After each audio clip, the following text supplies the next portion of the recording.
ಬಂಗಾಳದ ರಕ್ತ ಚರಿತ್ರೆಯನ್ನೇ ಬೆಚ್ಚಿ ಬೀಳಿಸಿತು ಎಲೆಕ್ಷನ್ ಹಿಂಸಾಚಾರ. ಜನನಾಯಕರ ಜಿದ್ದಾಜಿದ್ದಿಗೆ ಬಲಿಯಾಗಿದ್ದು 200ಕ್ಕೂ ಹೆಚ್ಚು ಅಮಾಯಕರು. ಎದುರಾಳಿ ಪಕ್ಷದವರು ಕಂಡ್ರೆ ಬಡಿದಾಟ, ಸಭೆಯಲ್ಲಿ ಬಾಂಬ್ ಸ್ಫೋಟ. ಅಧಿಕಾರ ಬದಲಾವಣೆಯ ಪರ್ವ ರಕ್ತ ರಾಜಕೀಯಕ್ಕೆ ನಾಂದಿ ಆಗಿದ್ಯಾಕೆ? ಇದೇ ಇವತ್ತಿನ ದಿ ಸ್ಪೆಷಲ್. ಮಮಕಾರವಿಲ್ಲದ ರಕ್ತ ರಾಜಕೀಯ, ಬಂಗಾಳದಿಂದ ದಿ ಗ್ರೌಂಡ್ ರಿಪೋರ್ಟ್.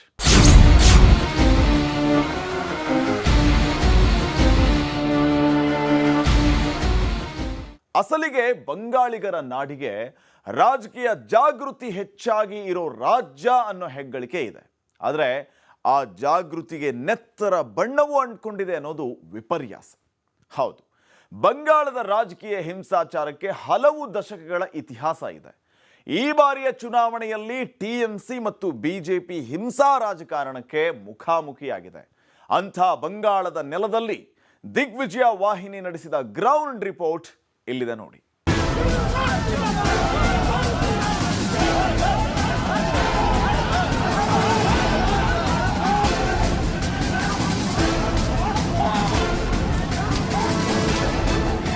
इधर का माहौल अभी खूब ही खराब ही है, क्योंकि इधर में जो लोग टीएमसी का लोग है वो माफिया लोग है. इधर में जो लोग अभी चुनाव लड़ेगा, इधर माने रूलिंग पार्टी का परशुराम दास, वो एक बाली माफिया है.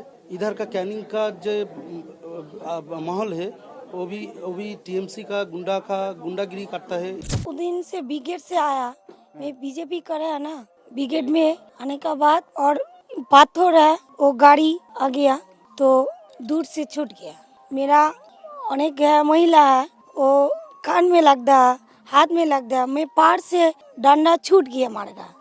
इधर का जो संतरा चलता है वो तृणमूल वाला हम लोग बीजेपी का मरेगा, फिर भी वो थाना जाके वो लोग हम लोग कई केस डालता है.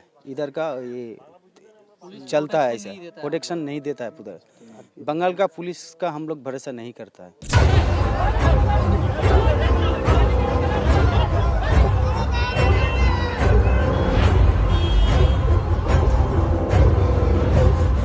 ಕೇಳಿದಿರಲ್ವಾ, ಇದು ಪಶ್ಚಿಮ ಬಂಗಾಳದಲ್ಲಿ ರಾಜಕೀಯ ಹಿಂಸಾಚಾರಕ್ಕೆ ನಲುಗಿದ ಜನರ ಮಾತುಗಳು. ಇವತ್ತು ದೀದಿ ಕೋಟೆ ಅನ್ನಿಸ್ಕೊಂಡಿರೋ ಬಂಗಾಳದಲ್ಲಿ ಜನ ಚುನಾವಣೆ ಅಂದ್ರೆ ಅಕ್ಷರಶಃ ಭಯ ಪಡ್ತಾರೆ. ಯಾಕಂದ್ರೆ ಅಲ್ಲಿನ ರಾಜಕಾರಣವನ್ನು, ರಕ್ತದಾಹವನ್ನ ಪ್ರತ್ಯೇಕಿಸಿ ನೋಡೋದಕ್ಕೆ ಸಾಧ್ಯನೇ ಇಲ್ಲ.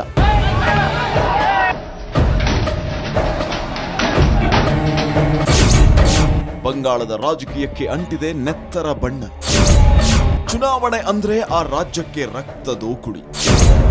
ಹೊಸ ಪಕ್ಷ ಮುನ್ನೆಲೆಗೆ ಬರುವಾಗಲೆಲ್ಲ ಹಿಂಸೆ.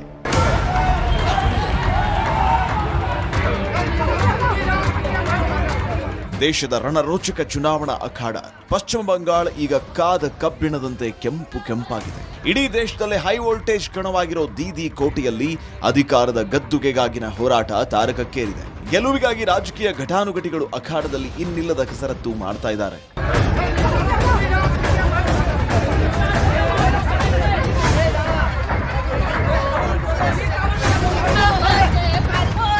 ಪಶ್ಚಿಮ ಬಂಗಾಳ ವಿಧಾನಸಭೆ ಚುನಾವಣೆಯು ಟಿಎಂಸಿ ಮತ್ತು ಬಿಜೆಪಿ ನಡುವಿನ ತೀವ್ರ ಹಣಾಹಣಿಗೆ ಸಾಕ್ಷಿಯಾಗಿದೆ. ಹ್ಯಾಟ್ರಿಕ್ ಗೆಲುವು ದಾಖಲಿಸುವ ಉಮೇದಿಯಲ್ಲಿ ಮಮತಾ ಬ್ಯಾನರ್ಜಿ ಇದ್ರೆ ಅವರನ್ನ ಕಟ್ಟಿ ಹಾಕೋದಕ್ಕೆ ಬಿಜೆಪಿ ಶತಾಯಗತಾಯ ಪ್ರಯತ್ನ ಮಾಡ್ತಾ ಇದೆ.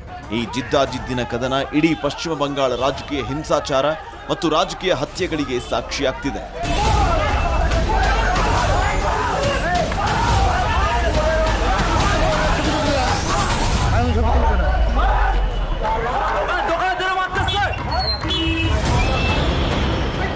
ಅಸಲಿಗೆ ಬಂಗಾಳಿಗರ ನಾಡಿಗೆ ರಾಜಕೀಯ ಜಾಗೃತಿ ಹೆಚ್ಚಾಗಿ ಇರೋ ರಾಜ್ಯ ಅನ್ನೋ ಹೆಗ್ಗಳಿಕೆ ಇದೆ. ಆದರೆ ಆ ಜಾಗೃತಿಗೆ ನೆತ್ತರ ಬಣ್ಣವು ಅಂಟ್ಕೊಂಡಿದೆ ಅನ್ನೋದು ವಿಪರ್ಯಾಸ. ಹೌದು, ಬಂಗಾಳದ ರಾಜಕೀಯ ಹಿಂಸಾಚಾರಕ್ಕೆ ಹಲವು ದಶಕಗಳ ಇತಿಹಾಸ ಇದೆ. ರಾಜ್ಯದ ಮಟ್ಟಿಗೆ ಹೊಸ ಸಿದ್ಧಾಂತದ ರಾಜಕೀಯ ಪಕ್ಷ ಮುನ್ನೆಲೆಗೆ ಬರುವಾಗಲೆಲ್ಲ ಆ ರಾಜ್ಯದ ರಾಜಕಾರಣವು ಇನ್ನಿಲ್ಲದ ಹಿಂಸೆಗೆ ಸಾಕ್ಷಿಯಾಗ್ತದೆ. अच्छा नहीं है. तृणमूल का जो दादा लोग है उसका जो लीडरशिप करता है, उसके साथ जो बंदा लोग रहते हैं वो हर टाइम हमारे ऊपर दावा रखता है. हम लोग बीजेपी करेगा तो हमारा घर बाड़ी जला देगा, हमको मारेगा, ऐसे हुमकी देता है. और क्या बोलते हैं, तृणमूल टोटली दुर्नीति के जपट में आ गया. ಬಂಗಾಳದಲ್ಲಿ ರಕ್ತ ರಾಜಕೀಯ ಆರಂಭಿಸಿದ್ಯಾರು? ಈಗ ಟಿಎಂಸಿ ಬಿಜೆಪಿ ನಡುವೆ ಮಹಾ ಸಂಘರ್ಷ.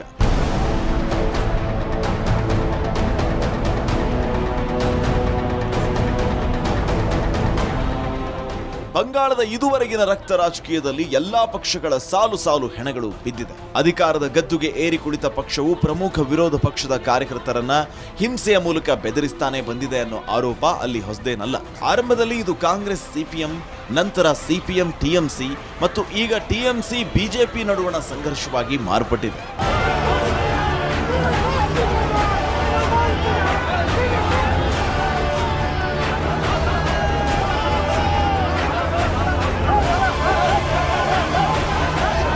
ಎರಡ್ 2019 ಲೋಕಸಭಾ ಚುನಾವಣೆಯಲ್ಲಿ ರಾಜ್ಯದ 42 ಕ್ಷೇತ್ರಗಳ ಪೈಕಿ 18 ಕಡೆ ಬಿಜೆಪಿ ವಿಜಯ ಪತಾಕೆಯನ್ನ ಹಾರಿಸಿತ್ತು. ಬಹುಶಃ ಈ ಪ್ರಮಾಣದ ಗೆಲುವನ್ನ ಬಿಜೆಪಿ ನಿರೀಕ್ಷಿಸಿಯೂ ಇರಲಿಲ್ಲ. ಹೀಗಾಗಿ ಈ ವಿಧಾನಸಭಾ ಚುನಾವಣೆಯಲ್ಲಿ ಬಿಜೆಪಿ ತನ್ನ ನೆಲೆ ವಿಸ್ತರಿಸುವುದಕ್ಕೆ ಯತ್ನಿಸ್ತಾ ಇದೆ. ಸಹಜವಾಗಿ ರಾಜಕೀಯ ರಕ್ತ ಚರಿತ್ರೆಯ ಬಂಗಾಳದಲ್ಲಿ ಹಿಂಸಾಚಾರ ತೀವ್ರ ಸ್ವರೂಪವನ್ನ ಪಡೆದಿದೆ.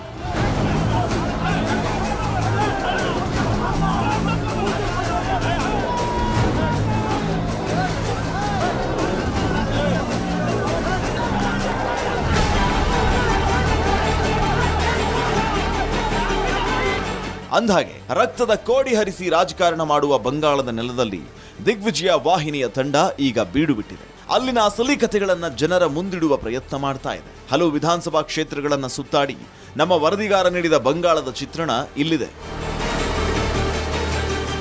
ಪಶ್ಚಿಮ ಬಂಗಾಳದಲ್ಲಿ ರಾಜಕೀಯ ಹಿಂಸಾಚಾರ ಯಾವ ಮಟ್ಟಿಗಿದೆ ಅನ್ನೋದಕ್ಕೆ 2 ದಿನಗಳ ಹಿಂದೆ ಬಿಜೆಪಿಯ ಕಾರ್ಯಕರ್ತ ಆಗಿದ್ದಂಥ ಗೋಪಾಲ್ ಮಜುಮ್ದಾರ್ ಅವರ ತಾಯಿ ಶೋಭಾ ಮಜುಮ್ದಾರ್ ಮೃತಪಟ್ಟಂಥ ಘಟನೆ ಸಾಕ್ಷಿ. 27 ದಿನಗಳ ಹಿಂದೆ ಶೋಭಾ ಮಜುಮ್ದಾರ್ ವಿರುದ್ಧ ಟಿಎಂಸಿಯ ಕಾರ್ಯಕರ್ತರು ದಾಳಿಯನ್ನು ನಡೆಸಿದ್ರು.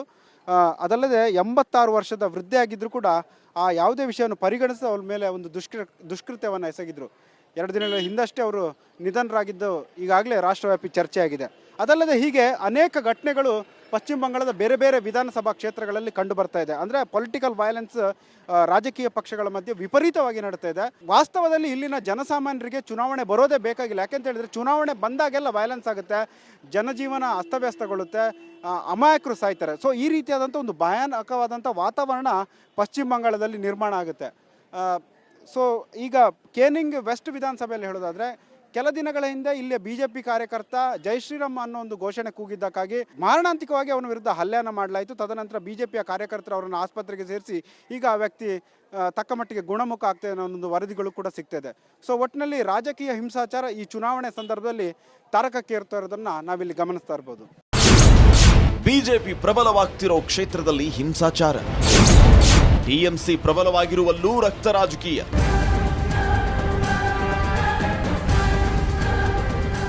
ಉತ್ತರ 24 ಪರಗಣ, ಪೂರ್ವ ಮೈದಿನಿಪುರ, ನಂದಿಗ್ರಾಮ, ಪಶ್ಚಿಮ ಬಂಗಾಳದ ಉತ್ತರ ಭಾಗದ ಹಲವೆಡೆ ಹಿಂಸಾಚಾರ ನಡೆದಿದೆ. ಬಿಜೆಪಿ ಈಗ ಪ್ರಬಲವಾಗ್ತಿರೋ ಮತ್ತು ಟಿಎಂಸಿ ಪ್ರಬಲವಾಗಿರೋ ಜಿಲ್ಲೆಗಳಲ್ಲಿ ತೀವ್ರ ಸ್ವರೂಪದ ಹಿಂಸಾಚಾರ ನಡೀತಾ ಇದೆ. ಬಿಜೆಪಿ ಪ್ರಬಲವಾಗಿರೋ ಕಡೆ ಟಿಎಂಸಿ ಪ್ರಬಲವಾಗಿರೋ ಜಿಲ್ಲೆಗಳಲ್ಲಿ ಬಿಜೆಪಿ ಪಕ್ಷ ಸಂಘಟನೆ ಚಟುವಟಿಕೆಗಳನ್ನು ಚುರುಕುಗೊಳಿಸಿದೆ. ಇಂತಹ ಜಿಲ್ಲೆಗಳಲ್ಲಿಯೇ ಹಿಂಸಾಚಾರ ಮತ್ತು ರಾಜಕೀಯ ಹತ್ಯೆಗಳು ಎಗ್ಗಿಲ್ಲದೆ ನಡೀತಾ ಇದೆ.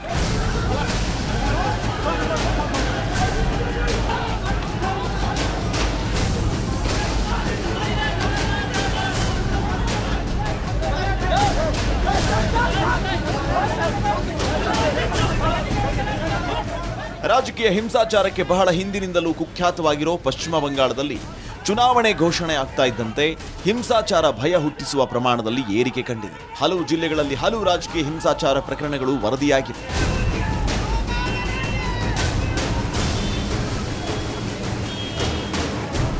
ನಾನೀಗ ಕೇನಿಂಗ್ ವೆಸ್ಟ್ ವಿಧಾನಸಭೆಯಲ್ಲಿದ್ದೇನೆ. ಈಗ ನೀವು ನೋಡ್ತಾ ಇರ್ಬೋದು ನನ್ನ ಹಿಂದೆ ಇರುವಂಥದ್ದು ವಿಧಾನಸಭಾ ಕ್ಷೇತ್ರದ ಬಿಜೆಪಿ ಕಚೇರಿಗೆ ಹೋಗುವಂಥ ದಾರಿ. ಎಲ್ಲೂ ಕೂಡ ಬಿಜೆಪಿ ಕಚೇರಿ ಅಂತ ಬರೆದಿಲ್ಲ. ಬಿಜೆಪಿ ಕಚೇರಿಯ ಪ್ರವೇಶದಲ್ಲೂ ಕೂಡ ಎದುರು ಭಾಗದಲ್ಲಿ ಪಕ್ಷಕ್ಕೆ ಹೋಗುವ ದಾರಿ ಅನ್ನೊಂದು ಸಿಂಬಲ್ ಏನೂ ಇಲ್ಲ.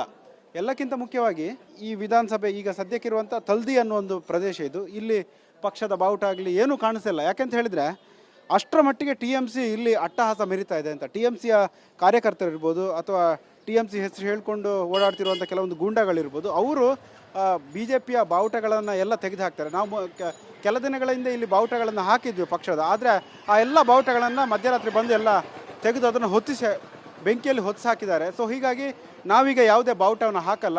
ಮತದಾನದ ಹಿಂದಿನ ದಿನ ಈ ಈ ತಲ್ದಿ ಪ್ರದೇಶ ಇರ್ಬೋದು, ಹಾಗೆ ವಿಧಾನಸಭಾ ಕ್ಷೇತ್ರದ ಬೇರೆ ಬೇರೆ ಭಾಗಗಳಲ್ಲಿ ಮತದಾನದ ಹಿಂದಿನ ದಿನ ನಾವು ಎಲ್ಲ ಕಡೆ ಬಾವುಟವನ್ನು ಹಾಕ್ತೇವೆ.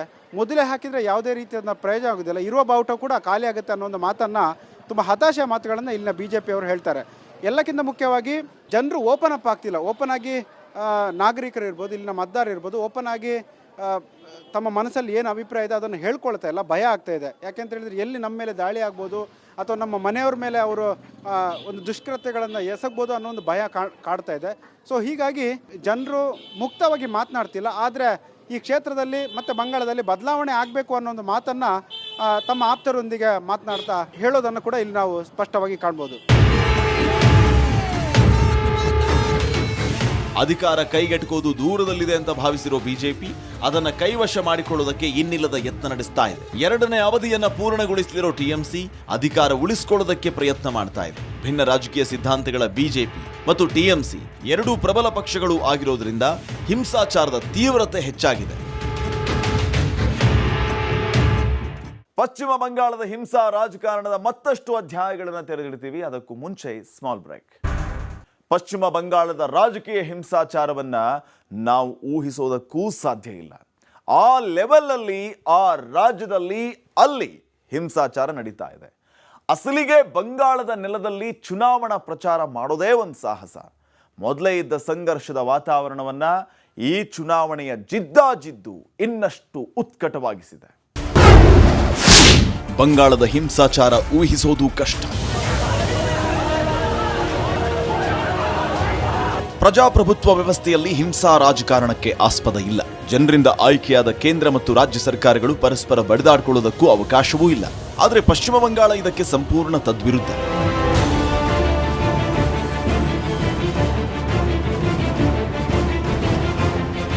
ಅಂದಹಾಗೆ ಬಂಗಾಳದ ಹಿಂಸಾ ರಾಜಕಾರಣದ ಕಥೆಯನ್ನ ಕೇನಿಂಗ್ ಕ್ಷೇತ್ರಗಳಲ್ಲಿ ಬಿಜೆಪಿ ಉಸ್ತುವಾರಿ ಹೊತ್ತ ಹುಬ್ಬಳ್ಳಿ ಧಾರವಾಡ ಪಶ್ಚಿಮ ಕ್ಷೇತ್ರದ ಶಾಸಕರಾದ ಅರವಿಂದ ಬೆಲ್ಲದ ದಿಗ್ವಿಜಯ ತಂಡಕ್ಕೆ ವಿವರಿಸಿದ್ದು ಹೀಗೆ. ನಾನೀಗ ಪಶ್ಚಿಮ ಬಂಗಾಳದ ನಾರ್ತ್ 24 ಪರಗಣ ಜಿಲ್ಲೆಯಲ್ಲಿದ್ದೇನೆ. ಈ ಜಿಲ್ಲೆಯ ಎರಡು ಕ್ಷೇತ್ರಗಳು ಅಂದರೆ ಕೇನಿಂಗ್ ವೆಸ್ಟ್ ಮತ್ತು ಕೇನಿಂಗ್ ಈಸ್ಟ್ ಕ್ಷೇತ್ರಗಳ ಉಸ್ತುವಾರಿಯನ್ನು ಕರ್ನಾಟಕದ ಶಾಸಕರಾಗಿರುವಂಥ BJP ಶಾಸಕರು, ಹುಬ್ಬಳ್ಳಿ ಧಾರವಾಡ ಪಶ್ಚಿಮ ಕ್ಷೇತ್ರದ ಶಾಸಕರು ಅರವಿಂದ ಬೆಲ್ಲದವರಿಗೆ ಉಸ್ತುವಾರಿ ನೀಡಲಾಗಿದೆ. ಸೊ ಇವರು ಕಳೆದ ಅನೇಕ ದಿನಗಳಿಂದ ಈ ಕ್ಷೇತ್ರದಲ್ಲಿ ಓಡಾಡ್ತಾ ಇದ್ದಾರೆ. ಅತೀವವಾಗಿ ಹಿಂಸಾಚಾರ, ರಾಜಕೀಯ ಹಿಂಸಾಚಾರಕ್ಕೆ ಸಾಕ್ಷಿಯಾದಂಥ ಕ್ಷೇತ್ರಗಳು ಕೂಡ ಇರೋದ್ರಾಗಿಂದ ಅತ್ಯಂತ ಸೂಕ್ಷ್ಮ ಪ್ರದೇಶಗಳನ್ನು ಕೂಡ ಇದು ಹೊಂದ್ಕೊಂಡಿದೆ. ಸೊ ಇಲ್ಲಿ ರಾಜಕೀಯ ಹಿಂಸಾಚಾರ ಹೇಗೆ ನಡೆದಿದೆ ಅನ್ನೋದ್ರ ಬಗ್ಗೆ ಕೂಡ ಇವರು ಸಾಕಷ್ಟು ಮಾಹಿತಿಯನ್ನು ಕಲೆ ಹಾಕ್ಕೊಂಡಿದ್ದಾರೆ. ಬೆಲ್ಲದವರೇ, ನೀವು ನೋಡಿದ ಹಾಗೆ ಈ ಕ್ಷೇತ್ರಗಳಲ್ಲಿ, ಕೇವಲ ಈ ಕ್ಷೇತ್ರ ಅಂತಲ್ಲ, ಪಶ್ಚಿಮ ಬಂಗಾಳದ ರಾಜಕೀಯ ಹಿಂಸಾಚಾರದ ಬಗ್ಗೆ ಅನೇಕ ಚರ್ಚೆಗಳಾಗ್ತಾ ಇದೆ. ಸೊ ನೀವು ಈ ಬೆಳವಣಿಗೆಗಳನ್ನೆಲ್ಲ ಹೇಗೆ ನೋಡ್ತೀರಾ ಅಂತ? ನಮ್ಮ ಕರ್ನಾಟಕದಲ್ಲಿ ಅಥವಾ ಭಾರತ ದೇಶದ ಯಾವುದೇ ಭಾಗದಲ್ಲಿ ಚುನಾವಣೆ ಅಂತಂದ್ರೆ ಪ್ರಜಾಪ್ರಭುತ್ವದ ನರ್ತನ ಅಂತ ನಾವು ಹೇಳ್ತೇವೆ, ಡಾನ್ಸ್ ಆಫ್ ಡೆಮೋಕ್ರಸಿ. ಆದರೆ ಪಶ್ಚಿಮ ಬಂಗಾಳದಲ್ಲಿ ಇದೊಂದು ದೌರ್ಜನ್ಯದ ನರ್ತನ. ಇಲ್ಲಿ ಚುನಾವಣೆ ಅಂತಂದ್ರೆ ಚುನಾವಣೆಗಿಂತ ಮೊದಲು ಮತ್ತು ಚುನಾವಣೆದ ನಂತರ ದೌರ್ಜನ್ಯದ ಪರಮಾವಧಿ ಇಲ್ಲಿ ನಾವು ಕಾಣಕ್ಕೆ ಸಿಗ್ತೈತಿ. ಚುನಾವಣೆ ಇಲ್ಲದಾಗೂ ಕೂಡ ಯಾವುದೋ ಒಂದು ವ್ಯಕ್ತಿ TMC ಈಗ ಅದಕ್ಕಿಂತ ಮೊದಲು CPIM ಬಿಟ್ಟು ಬೇರೆ ಏನಾದರೂ ಮಾಡಿದ್ನಂತಂದ್ರೆ ಅವ್ರ ಮೇಲೆ ದಾಳಿ, ಅವ್ರ ಮನೆ ಮಂದಿಗೆ ಹೊಡೆಯೋದು, ಅವ್ರ ಮೇಲೆ ಅನಾವಶ್ಯಕವಾದ ಪೊಲೀಸ್ ಕೇಸ್ಗಳನ್ನು ಹಾಕೋದು, ಅವ್ರ ಮನೆಗಳನ್ನು ಸುಡೋದು, ಅವ್ರ ಮನೆಗಳನ್ನು ಬೀಳಿಸೋದು ಭಾಳ ಅಂದ್ರೆ ಭಾಳ ಸಹಜವಾಗಿ ಆಗ್ತಿರುವಂಥ ಕೆಲಸ. ಇಲ್ಲಿ ನೀವೆಲ್ಲ ನೋಡ್ತೀರಿ ಮನೆಗಳು ಎಷ್ಟು ಹೆಂಗದಾವ ಅಂತೇಳಿ.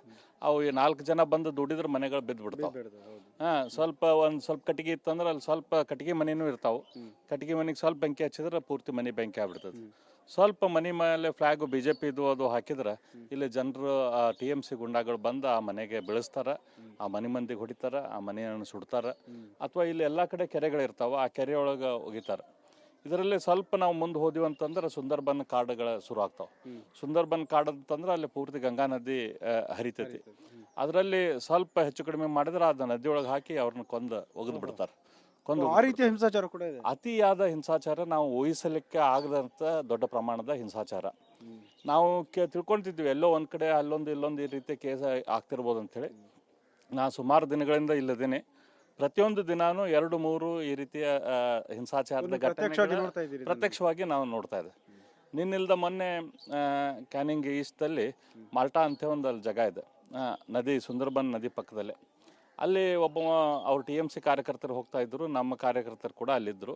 ಜೈ ಶ್ರೀರಾಮ್ ಅಂತ ಕೂಗಿದ್ದಕ್ಕೆ ಆ TMC ಕಾರ್ಯಕರ್ತರು ನಮ್ಮ ಕಾರ್ಯಕರ್ತನ ತಲೆಯನ್ನು ಸಂಪೂರ್ಣವಾಗಿ ಹೊಡೆದಿದ್ದಾರೆ. ಅದು ಹೊಡೆದ ಮೇಲೆ ಅವನು ಎಲ್ಲ ನಾವು ಟ್ರೀಟ್ಮೆಂಟ್ ಅದು ಕೊಡಿಸಿದ್ವಿ. ಆದರೆ ಆ ಪೊಲೀಸ್ ಸ್ಟೇಷನ್ದಲ್ಲಿ ಪೊಲೀಸ್ ಕೇಸ್ ತಗೊಳ್ಳಿಕ್ಕೆ ತಯಾರಿಲ್ಲ. ಅದು ಪರ್ಸನಲ್ ಜಗಳ ಅಂತಲೇ ಅವರು ಟ್ರೀಟ್ಮೆಂಟ್ ಮಾಡ್ತಿದ್ದಾರೆ.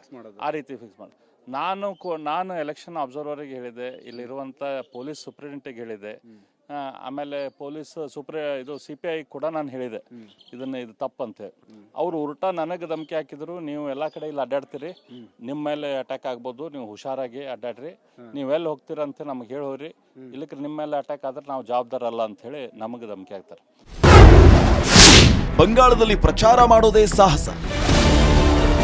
ಹೌದು, ಪಶ್ಚಿಮ ಬಂಗಾಳದ ರಾಜಕೀಯ ಹಿಂಸಾಚಾರವನ್ನ ನಾವು ಊಹಿಸೋದಕ್ಕೂ ಸಾಧ್ಯ ಇಲ್ಲ. ಆ ಲೆವೆಲ್ ಅಲ್ಲಿ, ಆ ರಾಜ್ಯದಲ್ಲಿ ಅಲ್ಲಿ ಹಿಂಸಾಚಾರ ನಡೀತಾ ಇದೆ. ಅಸಲಿಗೆ ಅಂತ ಬಂಗಾಳದ ನೆಲದಲ್ಲಿ ಚುನಾವಣಾ ಪ್ರಚಾರ ಮಾಡೋದೇ ಒಂದು ಸಾಹಸ. ನಾವಿಲ್ಲೆಲ್ಲೂ ಕೂಡ ಕೇವಲ ನಮ್ಮ ಕಾರ್ದಾಗ ನಾವು ಅಷ್ಟು ಹೋಗಂಗಿಲ್ಲ. ನಮ್ಮ ಜೊತೆ ಒಂದು 10-12 ಜನ ಯಾವಾಗಿದ್ರು ನಮ್ಗೆ ಪ್ರೊಟೆಕ್ಷನ್ನಿಗೆ ಜನ ಬೇಕು. ಇಲ್ಲಕ್ರೆ ಯಾವಾಗ ಯಾರನ್ನ ಅಟ್ಯಾಕ್ ಮಾಡ್ತಾರಂತ ಹೇಳಿ ಹೇಳಕ್ಕಾಗೋದಿಲ್ಲ. ಅಷ್ಟು ಭಯದ ವಾತಾವರಣ.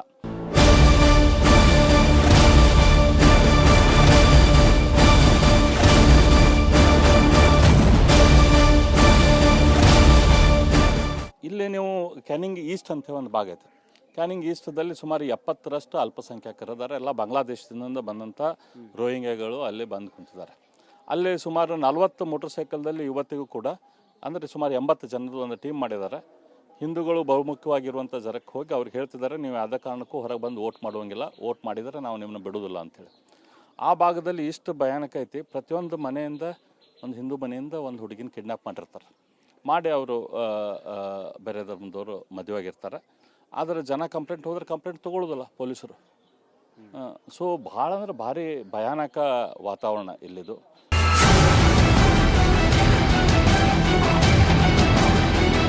ಹೀಗೆ ಬಂಗಾಳದಲ್ಲಿ ಬಡಿಗೆ ಹಿಡಿದು ಬಡದಾಡುವುದು ಪ್ರಜಾಪ್ರಭುತ್ವ, ನಾಗರಿಕತೆ ಅನ್ನಿಸ್ಕೊಳ್ತಾ ಇದೆ. ಮೊದಲೇ ಇದ್ದ ಸಂಘರ್ಷದ ವಾತಾವರಣವನ್ನ ಈ ಚುನಾವಣೆಯ ಜಿದ್ದಾಜಿದ್ದು ಇನ್ನಷ್ಟು ಉತ್ಕಟವಾಗಿಸಿದೆ ಅನ್ನೋದರಲ್ಲಿ ಎರಡು ಮಾತಿಲ್ಲ.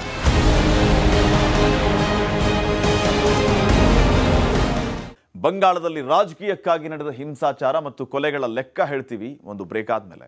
70ರ ದಶಕದ ನಂತರ ರಾಜಕೀಯ ಹಿಂಸಾಚಾರ ಮತ್ತು ರಾಜಕೀಯ ಕಾರಣಕ್ಕಾಗಿ ಕೊಲೆಗಳ ಪರ್ವ ಆರಂಭ ಆಯಿತು. 1977ರಿಂದ 2009ರ ಅವಧಿಯಲ್ಲಿ ರಾಜ್ಯದಲ್ಲಿ 50,000ಕ್ಕೂ ಹೆಚ್ಚು ಮಂದಿ ರಾಜಕೀಯ ದ್ವೇಷಕ್ಕೆ ಬಲಿಯಾಗಿದ್ದಾರೆ ಅನ್ನೋ ಲೆಕ್ಕಾಚಾರವೂ ಇದೆ. ಈ ಬಗ್ಗೆ ಮತ್ತಷ್ಟು ಡೀಟೇಲ್ಸ್ ಇಲ್ಲಿದೆ ನೋಡಿ.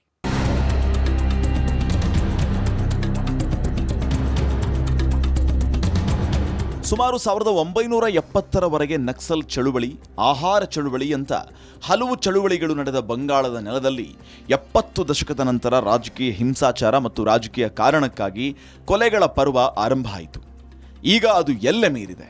ಇಲ್ಲಿ ಯಾವ ರೀತಿ ಅಟ್ಯಾಕ್ ಇದೆ ಅಂದರೆ, ಪ್ರತಿಯೊಬ್ಬ ಆ ಒಂದು ಸಮಾಜದವರ ಮನೆಯಲ್ಲಿ ಬಾಂಬು ಮತ್ತು ಬಂದೂಕು, ಅದು ಎಲ್ಲಿಂದ ಬರುತ್ತೋ ಗೊತ್ತಿಲ್ಲ, ಪ್ರತಿಯೊಬ್ಬರು ಬಾಂಬು ಮತ್ತು ಬಂದೂಕು ತಗೊಂಡೇ ನಮ್ಮ ಒಂದು ಕಾರ್ಯಕರ್ತರ ಮೇಲೆ, ನಮ್ಮ ಕ್ಯಾಂಡಿಡೇಟ್ ಮೇಲೆ ಅಟ್ಯಾಕ್ ಮಾಡುವಂಥ ಪರಿಸ್ಥಿತಿ ಇಲ್ಲಿ ನಿರ್ಮಾಣವಾಗಿದೆ. ಚುನಾವಣಾ ಆಯೋಗದ ಮಾಹಿತಿಯ ಪ್ರಕಾರ 2014ರ ಸಂಸತ್ ಚುನಾವಣೆಯಲ್ಲಿ 7 ಜನ ಮೃತಪಟ್ಟು 740 ಜನ ಗಾಯಗೊಂಡಿದ್ದರು. 2009ರ ಲೋಕಸಭೆ ಚುನಾವಣೆಯಲ್ಲಿ ಅಸಾನ್ಸೋಲ್ ಮತ್ತು ಮುರ್ಷಿದಾಬಾದ್ನಲ್ಲಿ 3 ಹತ್ಯೆಗಳು ನಡೆದಿದ್ದು. 2015ರ ಸ್ಥಳೀಯ ಸಂಸ್ಥೆ ಚುನಾವಣೆಯ ವೇಳೆ 4 ಮಂದಿ ಹತ್ಯೆಯಾಗಿ 462 ಜನ ಗಾಯಗೊಂಡಿದ್ದರು. ಕಳೆದ ವರ್ಷ ನಡೆದ ಪಂಚಾಯಿತಿ ಚುನಾವಣೆಯಲ್ಲಿ 13 ಜನ ಪ್ರಾಣ ಬಿಟ್ಟಿದ್ರು.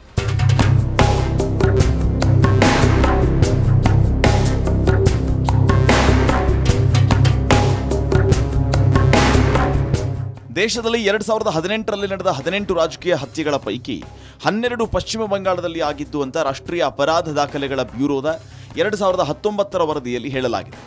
ಕಳೆದ ವರ್ಷ ಜನವರಿಯಿಂದ ಅಕ್ಟೋಬರ್ವರೆಗೆ ರಾಜಕೀಯ ದ್ವೇಷದ 43 ಹತ್ಯೆ ಪ್ರಕರಣಗಳು ದಾಖಲಾಗಿದೆ ಅಂತ ವರದಿಯಾಗಿದೆ. ಹತ್ಯೆಗೆ ಒಳಗಾದವರಲ್ಲಿ 20 ಮಂದಿ ತನ್ನ ಕಾರ್ಯಕರ್ತರು ಅಂತ ಬಿಜೆಪಿ ಹೇಳ್ತಾ ಇದೆ.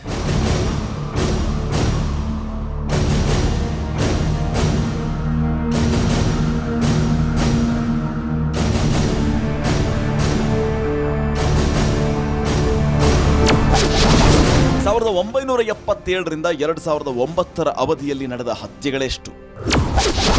50,000ಕ್ಕೂ ಹೆಚ್ಚು ಮಂದಿ ರಾಜಕೀಯ ದ್ವೇಷಕ್ಕೆ ಬಲಿ. ಮಮತಾ ಬ್ಯಾನರ್ಜಿ ನೇತೃತ್ವದ ತೃಣಮೂಲ ಕಾಂಗ್ರೆಸ್ ಪಕ್ಷ ಅಧಿಕಾರಕ್ಕೆ ಬಂದ ನಂತರದ 9 ವರ್ಷಗಳಲ್ಲಿ ತಮ್ಮ ಪಕ್ಷದ 250 ಕಾರ್ಯಕರ್ತರ ಹತ್ಯೆಯಾಗಿದೆ ಅಂತ ಸಿಪಿಎಂ ಹೇಳ್ತಾ ಇದೆ.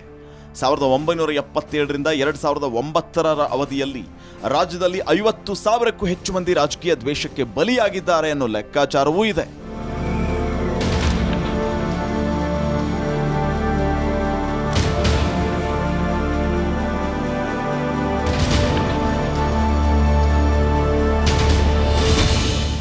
ರಾಜಕೀಯ ಕಾರಣಕ್ಕಾಗಿ ಬಲಿಯಾದ ಕಾರ್ಯಕರ್ತರನ್ನ ಹುತಾತ್ಮ ಅಂತ ಪಕ್ಷಗಳು ಹೊಗಳಿದ್ರು ಆತನ ಕುಟುಂಬಕ್ಕೆ ಆಗೋ ನಷ್ಟವನ್ನು ತುಂಬಿಕೊಡೋದಕ್ಕೆ ಯಾವ ಪಕ್ಷದಿಂದಲೂ ಸಾಧ್ಯವಿಲ್ಲ. ಇದನ್ನು ಖುದ್ದು ಬಂಗಾಳದ ಮತದಾರ ಕೂಡ ಅರಿತುಕೊಳ್ಳಬೇಕಿದೆ. ಇನ್ನು ಅಧಿಕಾರ ಉಳಿಸ್ಕೊಳ್ಳೋದಕ್ಕೆ ಅಥವಾ ಅಧಿಕಾರ ಪಡೆದುಕೊಳ್ಳೋದಕ್ಕೆ ಏನು ಬೇಕಾದರೂ ಮಾಡ್ತೀವಿ ಅನ್ನೋದು ಜನತಂತ್ರದ ಲಕ್ಷಣವೇ ಅಲ್ಲ. ಜನಪರ ಯೋಚನೆಗಳಿಂದ ಮಾತ್ರ ಚುನಾವಣೆ ಗೆಲ್ಲಬೇಕು ವಿನಃ ಬೀದಿ ಬಡಿದಾಟದ ಮೂಲಕ ಅಲ್ಲ ಅನ್ನೋದು ರಾಜಕೀಯ ಪಕ್ಷಗಳಿಗೆ ಇನ್ನೂ ಅರ್ಥ ಆಗದೆ ಇರೋದು ದುರಂತವೇ ಸರಿ.